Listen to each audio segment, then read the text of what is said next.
Narito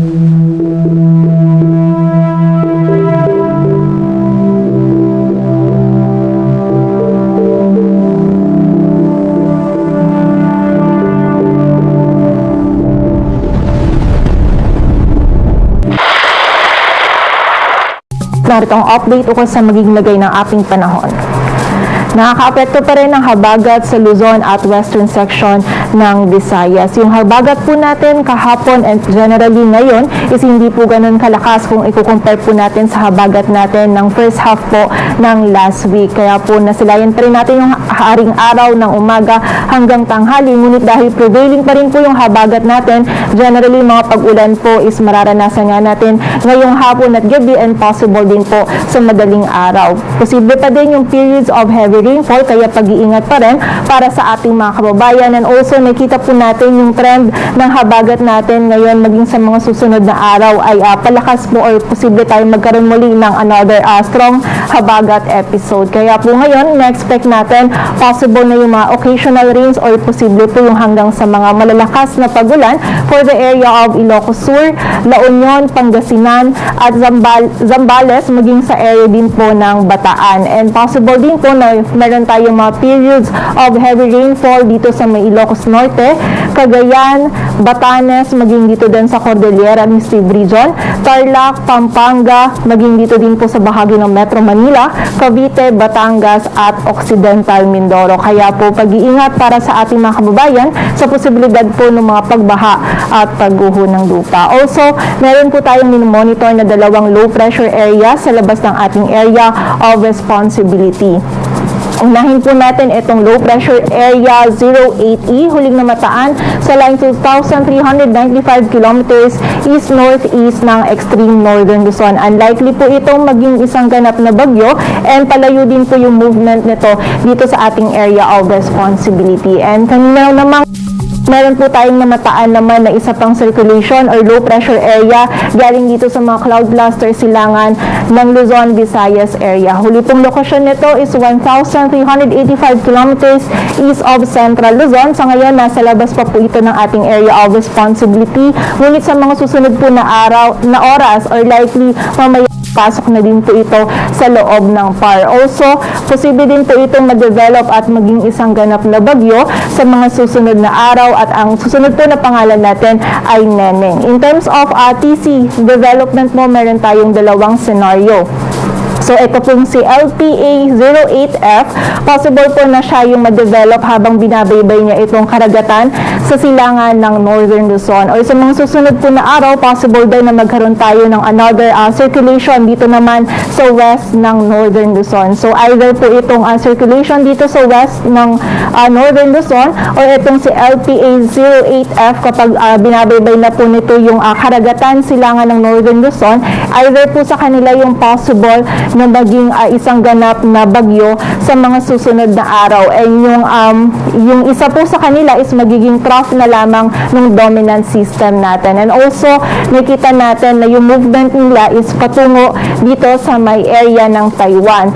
So, in terms of direct effect po, possible na maapektuhan itong area ng Batanes ng bagyo directly, and sa mga susunod na araw, ito din pong circulation na ito yung nakikita natin na mag-contribute dun sa paglakas ng habagat. So again, continuous monitoring po tayo and patuloy na magantabay sa updates.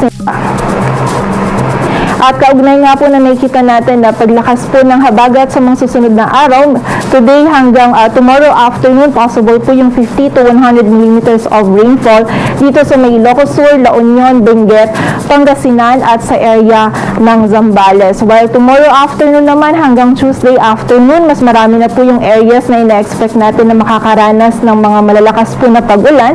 50 to 100 millimeters of rainfall pa din sa Ilocos Sur, La Union, Benguet, Pangasinan, Zambales, Bataan, Cavite, Batangas, Occidental Mindoro, maging sa area din ng Antique. And by Tuesday afternoon naman to Wednesday afternoon, possible din po yung 50 to 100 millimeters of rainfall sa Ilocos Sur, La Union, Benguet, Pangasinan, Zambales, Tarlac, Pampanga, Bataan, Cavite, Batangas, Occidental Mindoro at sa bahagi din po ng Antique. So nakita po natin, posible po na mas malakas yung habagat natin and mas madami din po yung pag tag-ulan o yung mga paulan na dala nito. Kaya doble ingat po at pagiging alerto para sa ating mga kababayan sa posibilidad ng mga pagbaha at pagguho ng lupa. Sa magiging lagay naman ng ating panahon, sa araw ng Lunes, halos buong bahagi po ng Luzon yung makakaranas ng maulan po na panahon hanggang sa malalakas yung mga pag-ulan na ating mararanasan.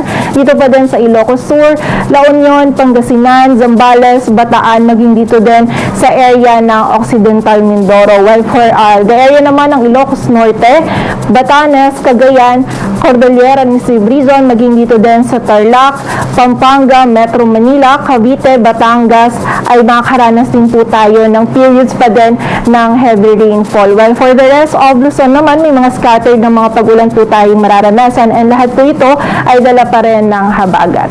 Agad po ng temperatura dito sa Metro Manila ay mula 26 to 29 degrees Celsius.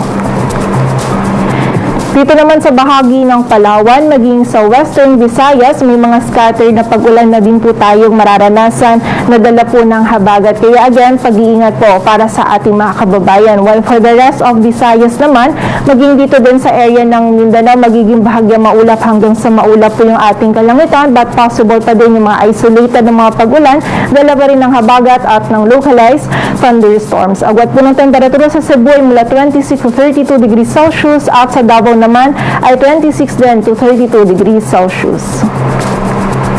Sa lagay naman po ng dagat baybayin ng ating bansa, wala tayong nakataas na gale warning, ngunit iba yung pag-iingat pa rin para sa mga kababayan natin na maglalayag dito sa may northern at western sections ng Luzon sapagkat magiging katamtaman hanggang sa maalon pa rin po yung lagay ng ating karagatan. At para naman sa 3-day outlook ng mga key cities ng ating bansa, in the next 3 days mula Tuesday hanggang Thursday, habagat pa rin po yung nakikita natin na magdudulot ng mga pag-ulan for most area of Luzon at saka sa ilang bahagi din po ng Visayas. So dito sa Metro Manila at Legazpi City, magiging maulap din po yung ating kalangitan. Possible po yung mga scattered na mga pag-ulan, pagkilat at pagkulog. And meron pa rin po tayong periods ng heavy rainfall o yung mga biglaan po na buhos ng mga malalakas na pag-ulan. Kaya doble ingat po para sa ating mga kababayan. For the area naman ng Baguio City hanggang sa mga malalakas po na pag-ulan yung ating mararanasan in the next 3 days. Kaya pagiging alerto po para sa ating mga kababayan lalo na yung mga prone sa flash floods at landslides.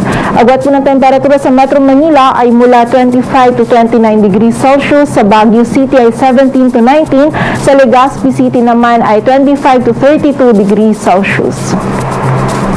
Dito naman sa bahagi ng Iloilo City, magiging maulan din po yung ating panahon. Possible po na meron pa rin tayong periods ng mga heavy rainfall. Kaya pag-iingat po para sa ating mga kababayan. While for the area of Metro Cebu and Tacloban City, possible naman po yung mga isolated o yung mga biglaang pag-ulan, pagkilat at pagkulog, dala pa rin po ito ng habagat. Agad ang temperatura sa Metro Cebu ay mula 25 to 32 degrees Celsius. Sa bahagi ng Iloilo ay 25 to 31 at sa Tacloban City naman ay 26 to 32 degrees Celsius.